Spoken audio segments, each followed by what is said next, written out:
4000 metre उपरे दौड़ुची train. मेघ छुई जाउची ट्रेन।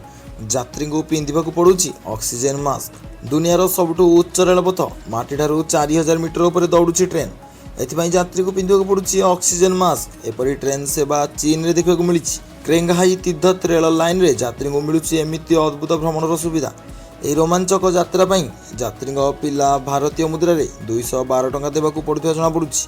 विश्वर सबुठारु उच्चतम रेल यात्रा जोठारे टिकेट सहित ऑक्सीजन मास्क आवश्यकता होता है।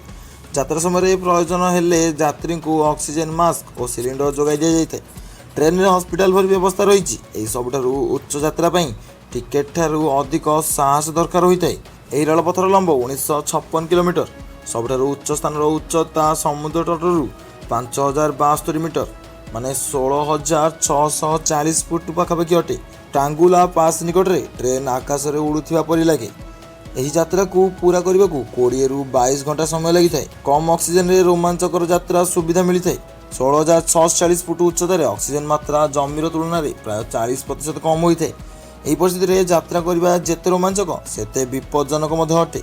यात्री सुविधा ट्रेन में 2टी ऑक्सीजन सिस्टम लगे जहाँ ट्रेन भीतर ऑक्सीजन स्तर को बाहर प्राय 23% पर्यंत बढ़ाई थाए।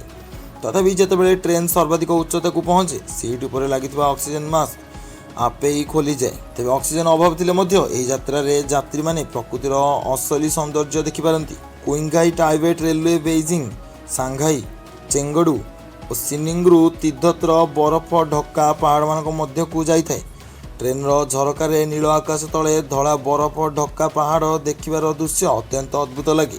तेज यात्रा बहुत खर्च हुए नहीं। ट्रेन में 3 प्रकार सीट रही। सॉफ्ट स्लीपर सबुठारु सुविधाजनक। प्रत्येक कैबिन रे 4टी berth table TV luggage space और ऑक्सीजन आउटलेट रहे। टिकेट दर प्राय 1144 युआन प्राय 6750 टंका। हार्ड स्लीपर यार टिकेट प्राय 720 युआन प्राय 4250 टंका।